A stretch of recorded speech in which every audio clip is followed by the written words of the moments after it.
Assalamu alaikum, this is Abdurrauf. Welcome again our YouTube channel Guru of MCQs. अॼु असां सिंधी जा जेके अहम सवाल आहिनि त उन जे बारे में डिस्कस कंदासीं, छाकाणि त हीअ जेके सवाल आहिनि त SSC टेस्ट जे लाइ अहम आहिनि। त अॼु जो असांजो पहिरियों सवाल आहे त उस्ताद बुखारी जो जेको असुलु नालो आहे त उहो सईद अहमद शाह साहिबु आहे।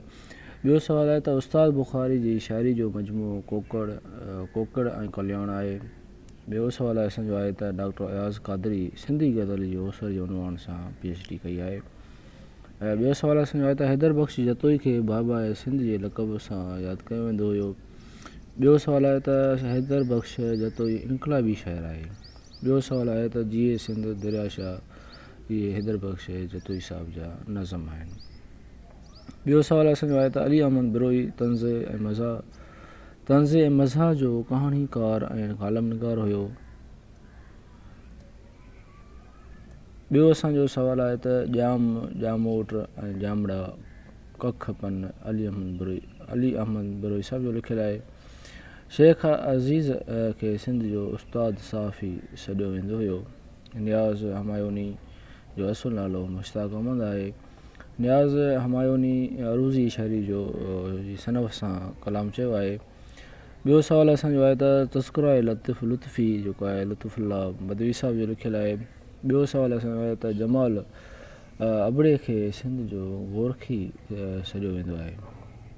ॿियो असांजो सवाल आहे त शाह जोफ़र पशो पाशा बदमाश इहे जमाल अबड़े साहिब जा अफ़साननि जा मजमूआ आहिनि। त अहिड़े हिसाब सां बि सवालु ईंदो आहे त इहो पशो पाशा जमाल अबड़े साहिब त लिखियो आहे, पर इहो छाजो मजमूओ आहे? शाइरी जो मजमूओ आहे, अफ़साननि जो मजमूओ आहे, कहाणी जो मजमूओ आहे? त अहिड़े हिसाब सां बि सवाल ईंदा आहिनि।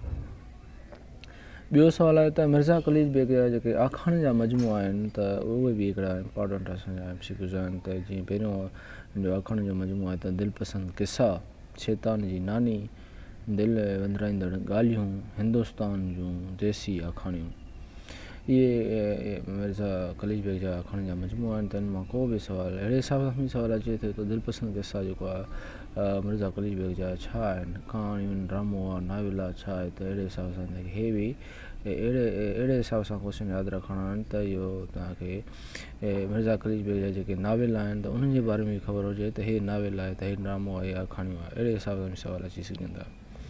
ॿियो सवाल आहे त दिलि बहार अफ़साननि जो मजमूओ जेको आहे परमानंद मेवराम जो लिखियलु आहे। जीअं हिते बि जीअं दिलि बहार आहे त इहो परमानंद मेवराम त लिखियो आहे, पर इहो अफ़साननि जो मजमूओ आहे, त इहे बि तव्हांखे यादि रखिणो पवंदो।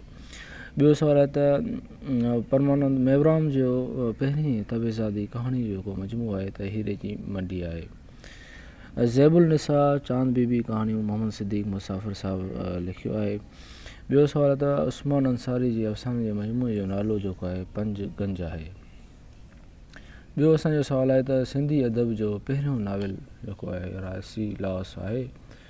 ॿियो सवाल आहे त लालचंद अमर ॾिने मल जी नाविल छूत जो चंड आहे।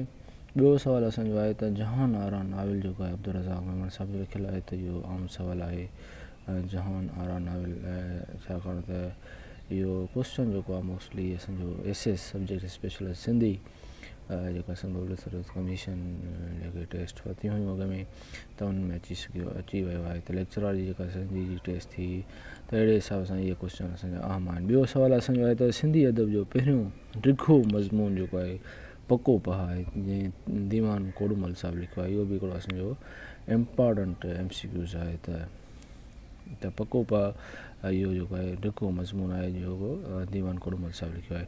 ॿियो सवाल असांजो आहे त सिंधी ॿोली जो पहिरियों मुकमल शाइर काज़ी कादन साहिब खे सॾियो वञे थो। ऐं शाह करीम जे बयानुल आरिफ़ीन में काज़ी कादन जा जेके आहिनि 7 बेन था मिलनि था। हीअ हुआ असांजा मोस्ट इम्पॉर्टेंट MCQs जेके असां लेक्चर नंबर 6 में पढ़ियासीं। बक़ाया असां वधीक नेक्स्ट लेक्चर में सिंधी जा आम सवाल पढ़ंदासीं। Thank U.